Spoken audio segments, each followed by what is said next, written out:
Assalamualaikum warahmatullahi wabarakatuh. Perkenalkan, nama saya Ringkes Muardani dengan NIM A1M219027.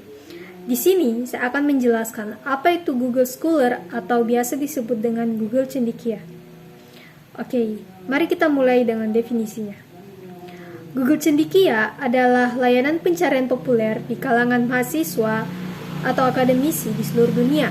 Platform mesin pencari ini dapat dengan mudah menemukan tautan ke sumber untuk dibaca, seperti buku, artikel, dan jurnal yang terkait dengan penelitian saat ini.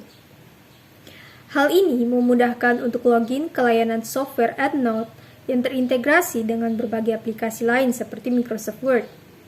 Informasi bahan referensi khususnya bagi mahasiswa, Google Scholar sangat handal dan memberikan kemudahan untuk mencari sumber referensi dengan lebih mudah seperti buku, brosur, modul kuliah, artikel, atau jurnal ilmiah sebagai teks, atau bisa berbagai format lainnya.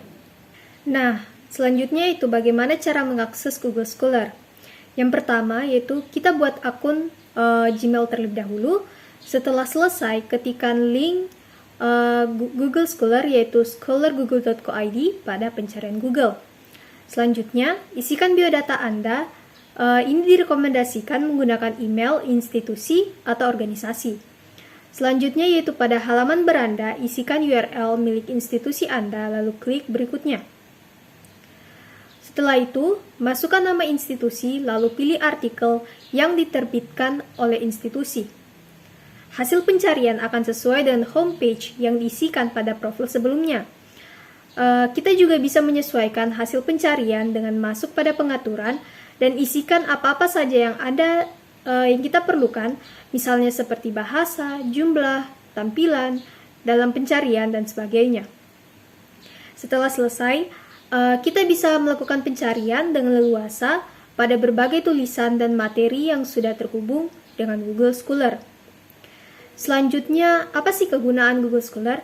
Yang pertama itu sebagai tempat kumpulan jurnal dan artikel. Cara kerja Google Scholar hampir mirip dengan mesin pencarian Google, di mana kita akan mendapatkan hasil pencarian semaksimal mungkin, dan tentu kita harus menggunakan kata kunci yang spesifik mungkin. Nah, yang kedua yaitu bisa dijadikan sebagai perpustakaan pribadi. Hasil dari pencarian yang didapatkan bisa juga disimpan artikelnya di perpustakaan pribadi. Caranya, dengan mengklik pada ikon berbentuk bintang yang tersedia di bawah hasil pencarian. Nantinya, artikel yang ada di dalam perpustakaan tersebut bisa diakses melalui menu My Library yang ada di bagian sidebar. Selain itu, bisa juga melihat daftar terkait informasi yang lebih komprehensif tentang artikel tersebut yang sudah tersedia abstraknya. Yang ketiga yaitu mengutip bahan artikel dengan cepat. Google Scholar juga bisa digunakan untuk membuat artikel berupa skripsi, tesis, ataupun makalah. Hal ini juga dapat mempermudah kita untuk membuat daftar pustaka, karena Google Scholar juga bisa membantu kita yang ingin membuat daftar pustaka.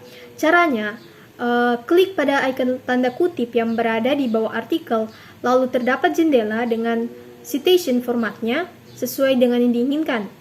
Lalu hasilnya bisa di-copy-paste dengan cepat ke Microsoft Word. Nah, selanjutnya, mengapa Google Scholar sangat bermanfaat bagi mahasiswa atau dalam bidang pendidikan? Internet merupakan salah satu sumber yang paling banyak digunakan oleh pelajar dan mahasiswa untuk membantu mencari referensi terkait topik pelajaran.